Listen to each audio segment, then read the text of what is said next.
All Indiana Politics is your premier source for Indiana politics, focusing on issues that matter to you. I still want us to be the best in the Midwest. We can't afford another lockdown. Give the citizens of this country the relief they need. Education in the state of Indiana remains priority number one. In-depth, nonpartisan coverage. We don't know exactly where the economy will be in January. People are worried with good reason. Exclusive interviews with Indiana's political leaders. We have the resources here in the state of Indiana to care for those who are in need. Expert analysis on critical legislation. We need to reform those laws. This recovery is going to take some time. We've got to anticipate that there'll be a budget shortfall. From Wish TV, this is All Indiana Politics Podcast on the All Indiana Podcast Network. I'm Garret Bergquist, government reporter for Wish TV. Congresswoman Victoria Spartz's last-minute decision to seek a third term took the already crowded Republican primary field by surprise. She tells me she's running because she feels she has unfinished business in Washington and none of the other candidates are likely to get things done her constituents want. We talked about her decision to run and her stance on issues such as immigration, abortion, and rivals' attack ads over funding for Ukraine. Let's bring in Congresswoman Victoria Spartz. Congresswoman, welcome back to the program. Thank you for having me. So you went back and forth a couple times on whether or not you would run for another term. Why did you ultimately decide to run for another term after all? Listen, I never wanted to be a lifelong politician. I truly believe it's a tour of duty. You have to do your service and then live the laws you legislated, and that's how it meant to be. And I felt, the DC is crazy, and I felt, let me just concentrate on a few issues to deliver this Congress and then take time off and get some sanity back at home and spend time with my high school kids. And a lot of things that I work very hard, unfortunately, didn't happen this year. Unfortunately, the other side is pretty powerful, and I do need to have strong ally. And people in my district were upset, and my colleagues, conservatives, were upset, and I felt like I need to deliver for the people. And I didn't see anyone who could win that race that actually would care about the people and fight important issues for the country. So I felt I needed to give voters a choice, and people have a choice now. Why wait until just a few days before the filing deadline to announce, though?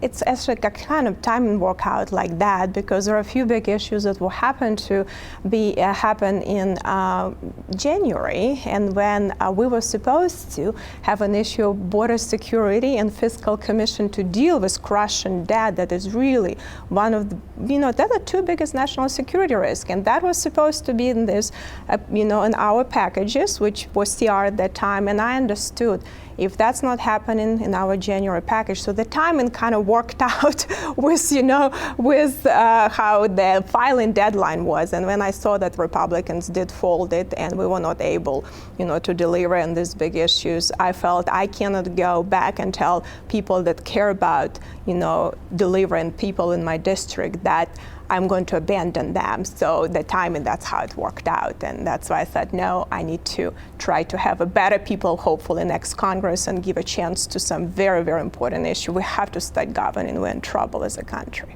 You said one of your frustrations in Congress has been the gridlock and the partisanship. And for example, you voted against the ouster of then Speaker Kevin McCarthy. What would you do to counter that if you're reelected? Well, listen, I actually had a very vibrant debates, let me tell you, with Speaker McCarthy. And listen, he's not a bad person. He's just a symptom of Washington, D.C. And I fought with him a lot to put some issues on the table and change the rules. If you know, I forced him to have 72-hour rules where we don't have to have these omnibuses. We put good people on the rules committee because I told, let's pick a few hills to die on. I used to say 3, then I reduced it to 1. I said, and we'll take them. Let's just pick some issues, but it all works through the rules. So I actually voted for the rule to move vacation of the Speaker forward, but I felt at the end of Congress, Speaker McCarthy got on board with me after a lot of infighting. I had to vote against Republican rules to force border security and fiscal commission on the floor. I had to pretty much personally come after him and said, Kevin, we have to deliver for the people. And these are tough fights. It's very difficult to go against your own party. It's much easier to complain about the other side. So I think it was important for us to kind of start, Washington, D.C. has so much muscle memory. So we had to start pushing the system, and we accomplished a lot. People don't realize some of the procedural changes that happened last year, they were unheard of. We were able to put amendments and bills on the floor that never DC establishment would have ever done before. And people now can see how their legislators voted on them. They don't want to, they want to cover it up. So that was a big, that was actually a big improvement to the processes. But unfortunately, this is going to be a very political year, and now we're business as usual and suspensions, and this is, but it's a sad reality of Washington. But I think the progress we've made to make our branch better last year is actually very, very important. Since we're on the subject, what do you make of Congresswoman Marjorie Taylor Greene's motion to vacate on Speaker Johnson? I mean, Marjorie has concern, and she's putting that, and to put pressure on the speaker. I'm not sure if any speaker in one-person majority can now really govern, unfortunately. And I hate to be, I'm just realistic. I'm just understand the reality in Washington, D.C. There is no speaker that is able to get anything done. I just hope we have few issues that may be left that we still can hold the ground. It's on border security, and I'm glad the speaker is moving, putting pressure on the Senate, this Mayorkas impeachment, and hopefully this FISA reauthorization, where we have FBI using a loophole in the law to do surveillance of Americans without a warrant. This is unbelievable. And this is an issue that still have to come to the floor, and the rest of it is probably just going to be all politic, and unfortunately a lot of fiscal issues are not going to happen this year. Would you end up voting for Marjorie Taylor Greene's motion? Listen, I don't see right now, that it's going to be any productive. I'm going to see what continues. So I don't want to say that I wouldn't. was disappointed with this omnibus bill. I was very upset that it didn't have border security. I understand the challenges, so we'll see what continue happen. But there are some things that could force me really to get very upset with the current speaker. And right now he says that he's going to have this discussion of the border security, and he's willing to bring proper legislation, FISA reauthorization on the floor. But we'll see what's going to happen. But putting pressure, it's okay. Marjorie decided to put it, it's okay. Every speaker, every leader should feel accountability, and that is accountability to the members. What's your plan for immigration? Congress hasn't really gotten much of anything done on that besides some border security funding. Listen, I think it's very, very important. We need to, listen, I am here as a legal immigrant, and it was not easy, to get documentation and to become citizens. So our system, our legal immigration system is broken, and we need to reform so that we can better serve our national interests. But we do have to start first with securing the border. This is a national security crisis and significant risks. We have a lot of very, brutal adversaries around the world try to come after us. We have cartels, that truly now in cahoots with China.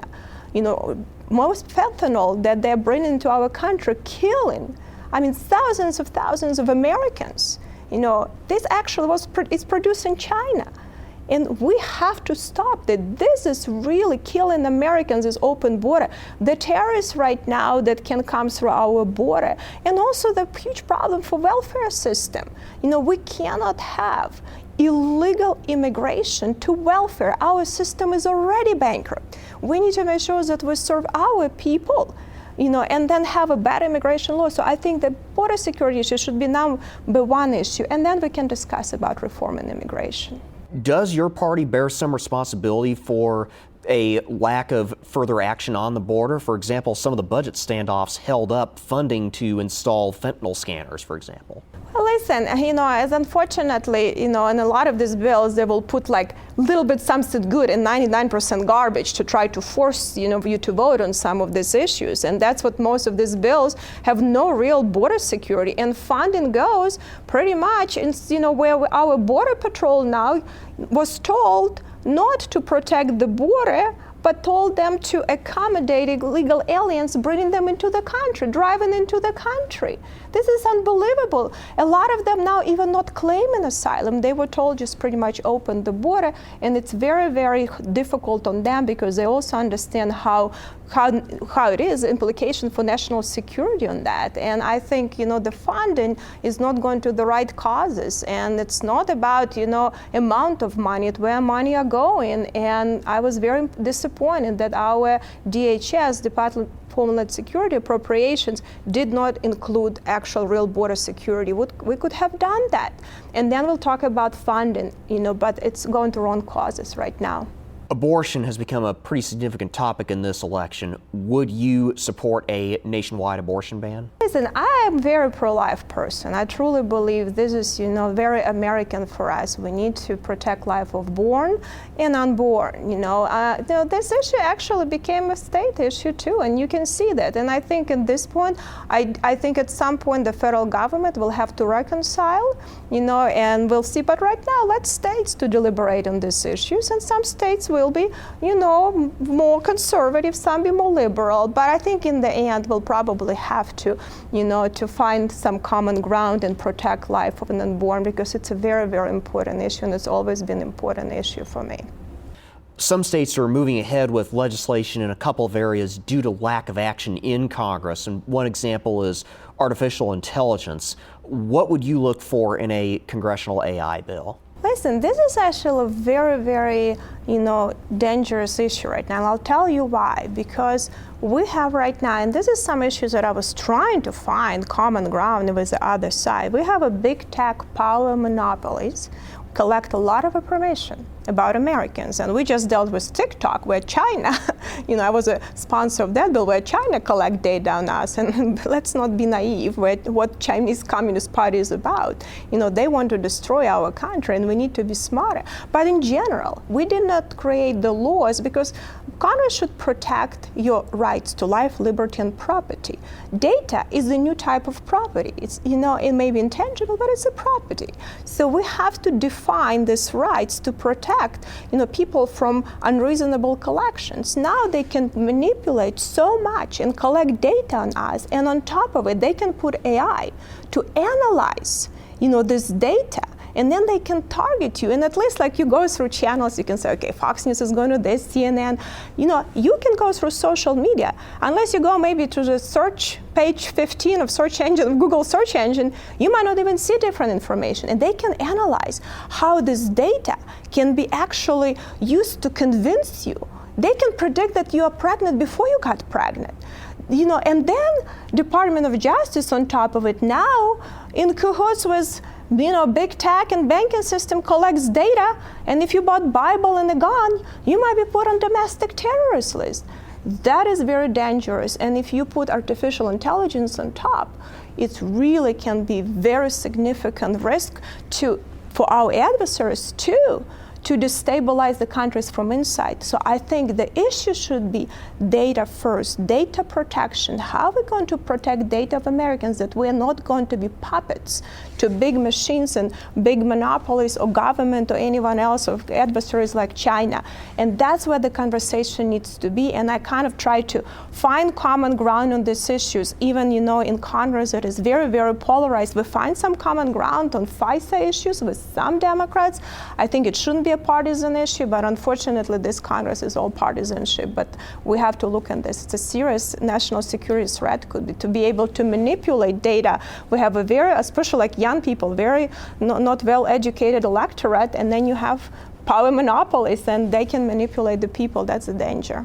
Should Congress ban ownership of land by citizens of foreign adversaries, as some states such as Indiana have done? Well, actually, unfortunately, Indiana did put lipstick on the peg and created a lot of loopholes. But it is national security crisis. It is national security issue that we have now countries that openly say that they want to redivide the power around the world. I mean, if you notice, on February 6th, I believe it's 6 or 8 of 2022, China issued a statement jointly with Russia. They're going to be redistributing the power around the world, redefining democracy. And if you read everything there, it was pretty much striking at us. So we need to be very, very, very smart about that. China is right now, controlling a lot of our supply chain.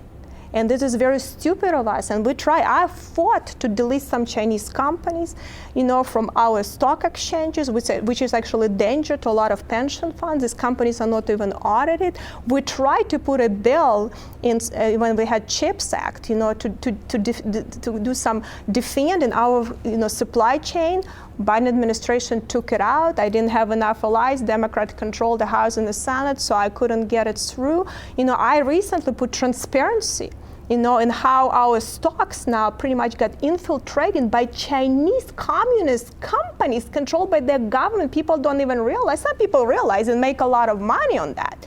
Some Americans do not realize that. So we have to do that, and we need to protect, because this is strategic asset. Real GDP is created by, mining, farming and manufacturing. And we also need to stop doing stupid policies. So as part of the bill, I said, okay, we right now, if you invest in China, you don't pay taxes. You invest here, you pay taxes and a lot of regulations, and they're running wild. It killed manufacturing. So why should we subsidize, on capital gains if you invest in China?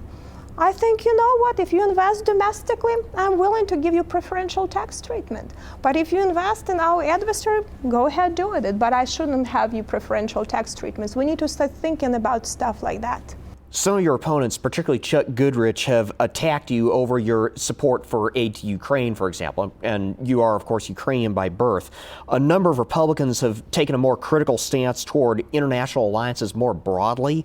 What is your response to those criticisms, and what should America's stance toward international alliances be going forward? Well, unfortunately, when people don't have a record, actually have a very bad liberal record, instead of talking about records, they attack with lies. Because I actually was the first Republican, and it wasn't easy for me. I got attacked, dragged through mud, the same people that drag Trump through mud, oh my gosh, how actually Ukrainian-born can question accountability and where the money are going. I was really vocal about that issue. I said we need to have aid on loan. We need to know what's happening. I understand the danger that Russia poses and can drag us into the very serious war.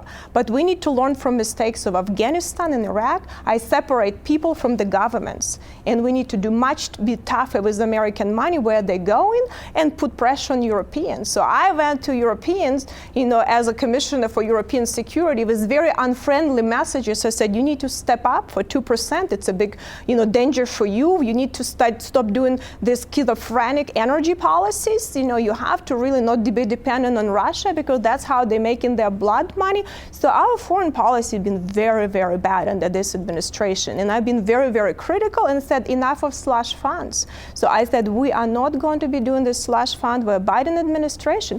Well, give you an example. $1 billion from Ukraine money was used to give Houthis in Yemen. This is terrorists. They were taken off the terrorist list. We gave them $1 billion. And guess what? Now they're attacking our ships. And this is really, people don't even realize it. So I put amendments on accountability, which were taken out by the Senate. We passed them through the House. So I fought probably more than anyone else on this issue, because I understand what is at stake. But I also understand that we need to be accountable to our people, because we've been spending money left and right, and it hurts our country if we don't have good policies and actions aligned with strategies. What's one thing that we haven't discussed you have not been able to accomplish and would like to if elected to another term? Listen, it's one big issue, and maybe it's not a sexy issue, but extremely important. And I actually moved the needle more in this Congress than it's been for decades. It's healthcare. I'll be honest with you. People talk about healthcare, but if we don't fix healthcare, it's 1/3 of our debt. 1 of 6 Hoosiers are in debt collections, because of medical debts. We have now hyperinflation of price, and we have no competition for value. And it's really access to healthcare is getting worse and worse for many Americans. And healthcare is really, it's a health and productivity, but it's really an issue that can change people's lives. So I forced transparency legislation, and I'm telling you, there is no lobby for the people, except if Congress Congress wants to be, and Congress hasn't been very good at that because there's so much money, that, big monopolies, hospital monopolies, insurance monopolies, pharma monopolies spend a lot of money in Washington, D.C. to lobby. And I said, enough is enough. Programs are go bankrupt. We have to solve this issue with healthcare, bring competition, innovation, and start really stop abusing of the system. I said, let's just start with really defrauding Medicare. This is an issue that Trump and Obama agreed on. Billions of dollars, hundreds of billions of dollars. I gave 5 items, 1.8 trillion would save taxpayers, 1.8 trillion. Obama and Trump agreed on, oh my gosh, we're going to be, shaking up a little bit monopoly power in Wall Street over there. We have, listen, a lot of these hospitals have billions on Wall Street. The executives making billions, and I'm not against people making money, but they're using our taxpayers' money, abusing the system, and a third of our debt is healthcare. So this is an issue that we made the progress. I actually convinced the House. This is usually Republicans not the one move health care bills because we only get a tax. So there is not much upside on moving bills on health care except money coming after you. But unfortunately, Senate and President, they get so much money from these monopolies, we couldn't hold the ground, and my Republicans will not be able to win against them. But I hope with President Trump, we'll be able to do it. I'll be honest with you, when I was state senator and pushed this issue, actually, people in his administration, I work with them too because I tried to align Indiana laws with the laws, executive orders they passed. But we should never legislate through executive orders because as soon as Biden came, he rescinded a lot of these executive orders, whether it's healthcare, whether it's immigration, border security, and it's not the way to legislate. So this is one of the big issues. I truly believe if we want to have, our country strong fiscally and really have help people, that we need to deliver, and that is a fight and battle. Sometimes I feel like one woman standing, but I'll be standing on that issue. As we alluded to at the beginning of this interview, this is a pretty crowded primary field. What makes you the best choice in this race? Listen, choice is always good, competition is good, but I'll tell you, I have, it's a great honor, great responsibility, and I have a track record. And I have track record fighting, on issues that, not the monopoly want, not what establishment want, but really fighting on the issue for the people. Because I grew up in very big tyrannical government. I spent all of my adult life here, 2 decades now, and I value our freedom so much, and I'm willing to go against, the status quo that became very corrupt. And I have a record on that. And I've been battle tested, and I know what it is. So there are some people in the race, they're nice people, but they're really not knowing how to fight this battle, and they have no chance. There are some people in the race with bad agenda to benefit themselves, and we have too many now. The other side, look at that, how many politicians became very wealthy when they became into government. We have many of them on our side too. So I hope people will start looking for the, why people doing this and what is the reason and how hard they worked, to deliver and pick some very, very tough battles. So I truly believe I want to do that, and then I'll just go back and live the laws that I legislate, because it should be only a tour of duty. I never wanted to be in politics, and no one should be forever. It should be a duty as each of us should do it in some way, but I truly hope I also have encourage more people to get involved with politics and start paying attention until politics hits you in the head. We're now governing through crises and have so many of them because Americans haven't been vigilant and putting pressure on government to deliver for them. Not to be talking heads on TV, not doing presentation how fighting China and passing bills that benefit China or some other ones, but actually delivering and fighting righteous fights. Congresswoman Victoria Spartz, thank you for joining us. Thank you for having me. Representing Indiana's 5th Congressional District. The primary is on May 7th. If you want to vote in it and you're not registered, you have until April 8th to do so. Early voting begins on April 9th. I'm Garret Bergquist. Thanks for listening. From Wish TV, this is All Indiana Politics Podcast on the All Indiana Podcast Network. Watch All Indiana Politics live Sunday mornings at 9:30 on Wish TV and at wishtv.com. Subscribe to this podcast and listen weekly here on the All Indiana Podcast Network. And be sure to discover even more great podcasts at allindianapodcastnetwork.com.